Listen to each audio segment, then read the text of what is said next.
नमस्कार दोस्तों। आज की इस वीडियो में हम भगवद गीता के दूसरे अध्याय के 11वें श्लोक पर चर्चा करेंगे। भगवद गीता, जो हमें जीवन के गूढ़ रहस्यों को समझने में मदद करती है, कि इस अध्याय और श्लोक में हमें विभिन्न शिक्षाएं मिलती हैं।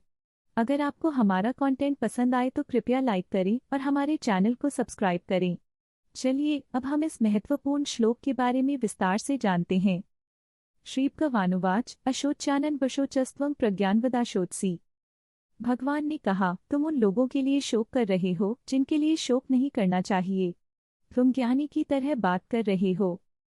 इस श्लोक में भगवान श्री कृष्ण अर्जुन को समझाते हैं कि वह जिनके लिए शोक कर रहे हैं वे आत्मा के रूप में अमर हैं। आत्मा का न तो जन्म होता है और न ही मृत्यु, इसलिए मृत्यु के प्रति शोक करना व्यर्थ है। अर्जुन को अपने कर्तव्यों का पालन करना चाहिए। यह श्लोक हमें सिखाता है कि हमें अपने कार्यों में स्थिर रहना चाहिए, चाहे परिस्थितियां कैसी भी हों। जीवन में समस्याएं आती हैं, लेकिन हमें अपने कर्तव्यों से भागना नहीं चाहिए। एक बार की बात है, एक छोटे से गांव में एक युवा किसान, जिसका नाम रामू था, अपने परिवार के साथ रहता था। रामू बहुत मेहनती था, लेकिन उसके दिल में हमेशा एक डर था, वह अपनी फसल खो देने का डर। एक दिन एक भयंकर तूफान आया और उसकी सारी फसल बर्बाद हो गई।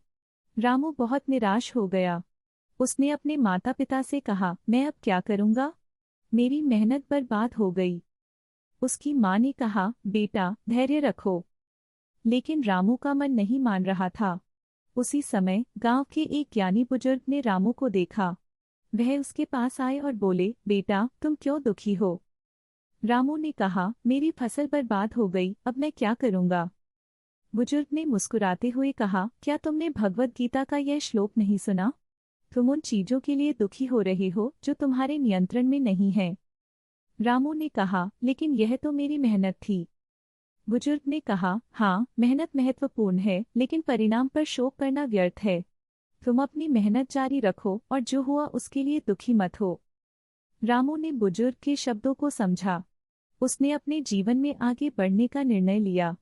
उसने फिर से मेहनत की, नई फसल बोई और इस बार सफल रहा। इस घटना ने रामू को सिखाया कि जीवन में समस्याएं आएंगी, लेकिन हमें अपने कर्तव्यों को निभाते रहना चाहिए। तो दोस्तों, जैसे रामू ने अपने जीवन में आगे बढ़ने का निर्णय लिया, हमें भी अपने जीवन में सकारात्मकता बनाए रखनी चाहिए। अगर आपको यह कहानी पसंद आई हो तो कृपया लाइक करें और हमारे चैनल को सब्सक्राइब करें। और ऐसे और भी बेहतरीन कंटेंट के लिए हमारे साथ बने रहें।